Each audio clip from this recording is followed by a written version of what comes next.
Welcome to Parenting Kids and Dogs 101, a limited series podcast for parents who live with kids and dogs, or plan to. I'm your host, Michelle Stern, the founder of Pooch Parenting. I'm not just a certified professional dog trainer and former teacher, I'm a mom too.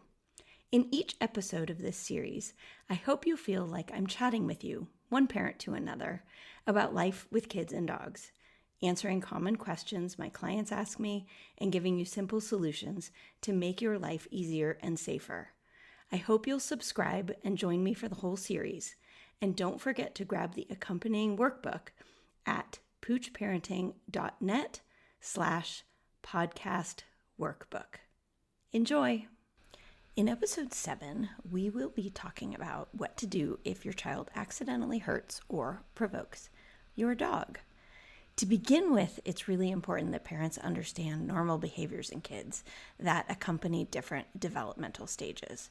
So, for example, young kids are often super curious and they want to explore what happens if. So, for example, what happens if I poke my dog in the eye?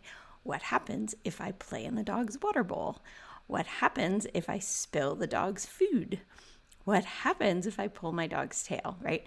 They're little scientists and they want to explore the world, and they often do that by manipulating their body and other bodies. And so we need to be on hand so that we can intervene and make sure that nothing bad happens.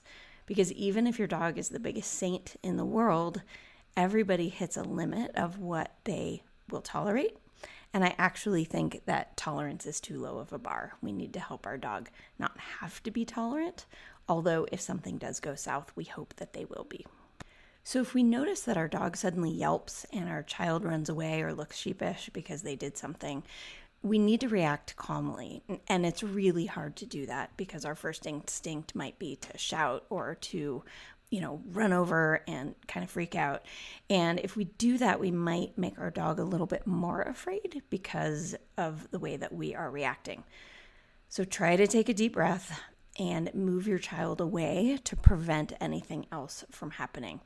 By moving your child away, what you'll be doing is you'll prevent your dog from biting your child if you're there fast enough.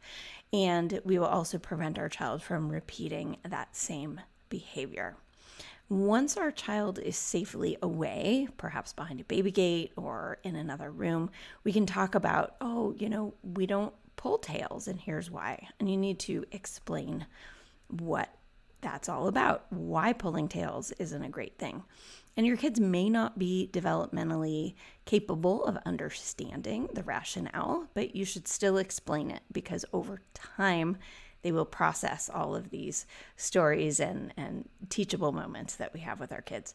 And then you need to use management to prevent this kind of unkind interaction in the future. Don't get me wrong. I'm not saying your child is unkind. I'm saying that sometimes behaviors that are experimental are unkind to the recipient. So don't worry about that. Your child is exploring and is trying to figure out the world, but from your dog's perspective, it probably felt pretty unkind if they got poked or prodded or sat on or things like that. Now, we need to think about natural consequences, and we talked about that a little bit in the gentle parenting episode, but an appropriate natural consequence for a child who is inappropriately making contact with the dog would be that they don't have access to the dog for a little while until we can get a handle on some more appropriate and more gentle behaviors. One factor to consider is that your child might be swatting at or kicking at the dog because they're afraid or nervous and they want the dog to move away. And if your dog is sleeping or doing something really harmless and your child goes by and kicks at the dog, we need to really dig in and think about why. If it is a fearful reason and motivation for this kind of behavior, then they're hoping the dog will leave, most likely, and that would create more space for your child to feel safe. So it is important to get curious, ask why for your child's behavior. It could be that they're merely being curious about the natural consequences or what would happen if, but it might be because they want the dog to give them more space because they're afraid. If you like what you're hearing so far, don't forget to grab the free workbook that comes with this limited podcast series. All you need to do is head over to my website, poochparenting.net/ podcast workbook. If you want to think about things from a more proactive perspective, you might be wondering how you can teach your children to respect and interact safely with your dog. So I'd like to begin by suggesting that you model the behavior that you want your kids to demonstrate. So for example, most dogs don't like to be hugged. So don't hug your dog in front of your children.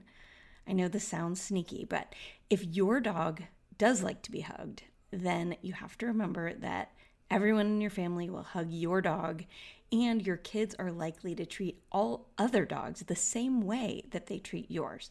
And so what might happen is your dog is fine with being hugged, so your kids hug your dog the way that you did, and then they go hug another dog and get bitten.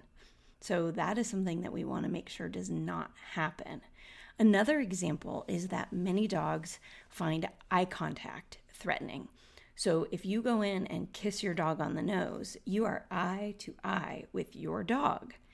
Now again, your dog might not mind, but if your child goes to kiss your dog, because that's what they see you doing, and then they go kiss other people's dogs on the nose, they're putting their vulnerable face right near the teeth of a dog that they don't really know and should not be trusting.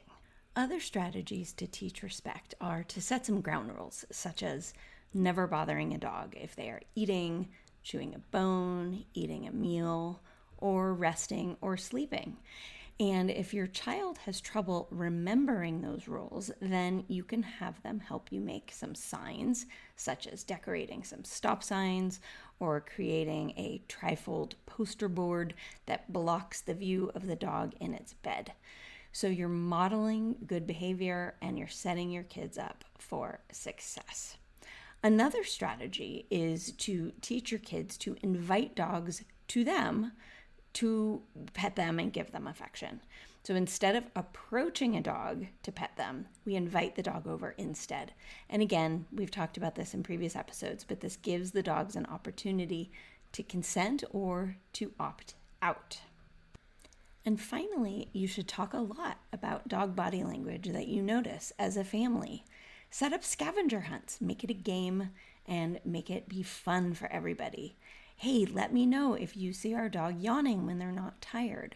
Or, have you noticed that our dog's ears are flicking back, or they're going tight against their head, or the dog's tail dipped down to show they're nervous? These are great teachable moments to help your kids and dogs live in harmony. It's only natural for questions about our kids and dogs to arise from time to time, especially as our babies grow up and our dogs mature. And if I'm being honest, it's not really worth asking for free advice from friends or even online because you can't rely on the accuracy of the feedback you're getting. If you'd like to learn more about the Pooch Parenting Society, where I offer practical life and science-based tips and strategies, ongoing support, and a safe place to share, head on over to safekidsanddogs.com. From one parent to another, I see you, and I promise that you're not alone. Thanks for listening.